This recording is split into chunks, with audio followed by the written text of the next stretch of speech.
હાલો friends, આજે આપણે બનાવીશું કાશી કેરીમાંથી અથાણાની રેસીપી.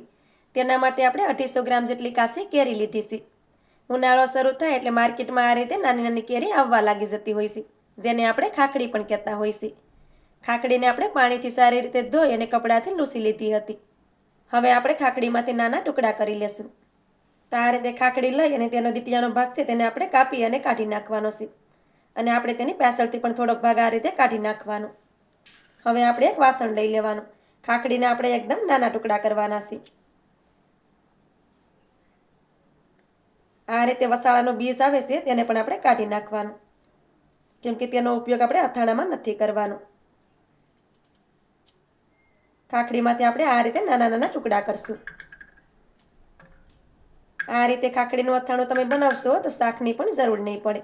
આ અથાણું એટલું ટેસ્ટી લાગે છે, તો એકવાર ચોક્કસથી બનાવજો.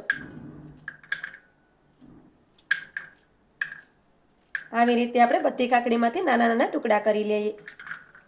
આ રીતે આપણે બધી કેરીને ટુકડા કરી લીધા છે. તો થોડાક ટુકડા છે તેને આપણે બીજા વાટકામાં લઈ લેશું. તો આ રીતે અડધા અડધા ટુકડા બંને વાટકામાં કરી દેશું. તો આપણે આ બે રીતથી અથાણા બનાવીશું. તમને કોઈ પણ રીત સારી લાગે તેવી રીતે તમે અથાણાને બનાવી શકો છો. હવે આપણે એક વાટકામાં અડધી ચમચી ભરી અને લાલ મરચુંનો પાવડર નાખી દઈશું. થોડોક આપણે સંસળ પાવડર નાખી દઈએ.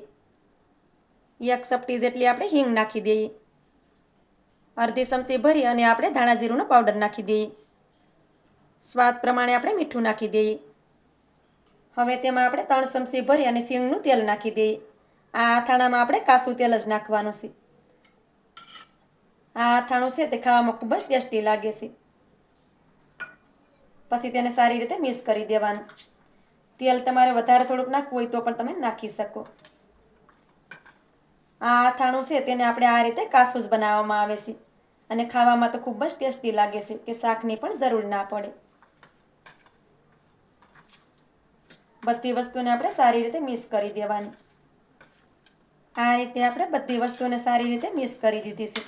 તો તમે જોઈ શકો છો કે આપણું અથાણું બની અને રેડી થઈ ગયું છે. તો તેને આપણે સાઈડ પર રાખી દઈએ. હવે આપણે બીજું અથાણું બનાવીએ. બીજું અથાણું બનાવવા માટે આપણે વાટકો લેવાનો છે.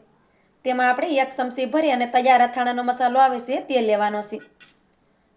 આ મસાલામાં આપણે કંઈ પણ વસ્તુ નાખવાની નથી, કેમ કે તેમાં બધું જ નાખેલું હોય છે. હવે આપણે વઘારિયામાં 2 ચમચી જેટલું સિંગનું તેલ ગરમ કરીને લીધું છે. તો તેને આપણે મસાલામાં નાખી દઈએ. પછી તેને સારી રીતે મિક્સ કરી દેવાનું. આ મસાલામાં આપણે તેલ નાખીએ તે તેલને આપણે ગરમ કરીને લેવાનું છે. ઠંડુ તેલ આપણે તેમાં નથી નાખવાનું. હવે તેમાં આપણે બધા કેરીના ટુકડા નાખી દઈએ. પછી તેને સારી રીતે મિક્સ કરી દેવાના છે.